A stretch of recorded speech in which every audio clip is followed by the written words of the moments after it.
আজকে থেকে আমি নতুন একটা সিরিজ স্টার্ট করব। তো তার জন্য আজকে আমরা বানাবো ফুচকা। তো ফুচকা এমন একটা খাবার যেটা নর্মালি সব জায়গায় পাওয়া যায়, সবার এটা ফেভারিট, কিন্তু আমার মায়ের মতো কারো মায়ের সবসময় এটা খাওয়া অ্যালাউ করে না। তো আজকে আমরা বাসায় ফুচকা বানাবো। তো ফুচকা বানানোর জন্য প্রথমে আমাদের লাগবে আলু, আর আমরা এগুলোকে আস্তে আস্তে কেটে নিব।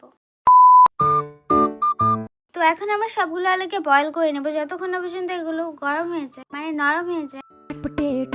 এখন আমি সবচেয়ে ইম্পর্টেন্ট পার্ট ওই টকটা বানাবো। তার জন্য আমি প্রথমে কিছু তেঁতুল পানিতে ভিজিয়ে রেখে দিচ্ছি। তো এখন আমাদের লাগবে ধনেপাতা, মরিচ, পুদিনা পাতা আর একটু পানি। আমরা সবকিছুকে একসাথে ভালোভাবে ব্লেন্ড করে নিব। আর এটাকে দেখতে একদম করলার জুসের মতো লাগতেছে। তো 10 মিনিট আগে আমরা যে তেঁতুলটাকে সাইডে রেখে দিয়েছিলাম আমাদের এক্সামের সিলেবাসের মতো, এখন আমরা এটাকে ভালোভাবে মিক্স করে নিব, কারণ আমার এক্সাম সামনে। এখন আমরা এই মিক্সচারটার ভিতরে ওই মিক্সচারটা দিয়ে একটা সলিউশন বানিয়ে নিব। তার সাথে অ্যাড করব চিনি, লবণ, বিট লবণ আর মরিচের গুঁড়া। এখানে আমি একটু লেবুর রস আর টেস্টিং সল্ট অ্যাড করছি। অ্যাট লাস্ট আলুগুলো বয়েল হয়ে গেছে। দেখছো আমরা আলুগুলো বয়েল হইতে হইতে কতগুলো কাজ করে ফেললাম। আমি এতক্ষণ ধরে আলুগুলো বয়েল করছি আর আমার আম্মা এসে বলে আলুগুলো কাঁচা। তো এখন আমরা আলু ছোলার কাজ আরেকজনকে দিয়ে পেঁয়াজ কেটে নিব।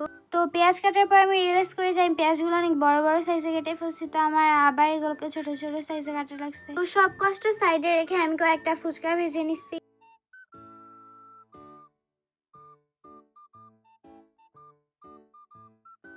আমার বাকি সব কাজ শেষ। তো এখন আমরা বানাবো আলুর ভর্তা। এখানে নর্মালি আমরা আলুর ভর্তা যেভাবে বানাই সেভাবে বানাইছি, শুধু আমার নর্মালের চেয়ে বেশি টাইম লাগছে। তো অ্যাট লাস্ট সব কাজ শেষ, শুধু ডেকোরেশন করে খাওয়ার পালা। কারণ আমি কয়েকটা ভিডিওতে দেখছি যে খাবার সাজিয়ে খেলে বলে টেস্ট বেড়ে যায়। আর আমার কন্টেন্ট ভালো লাগলে আমার ইউটিউব চ্যানেল সাবস্ক্রাইব করে আসতে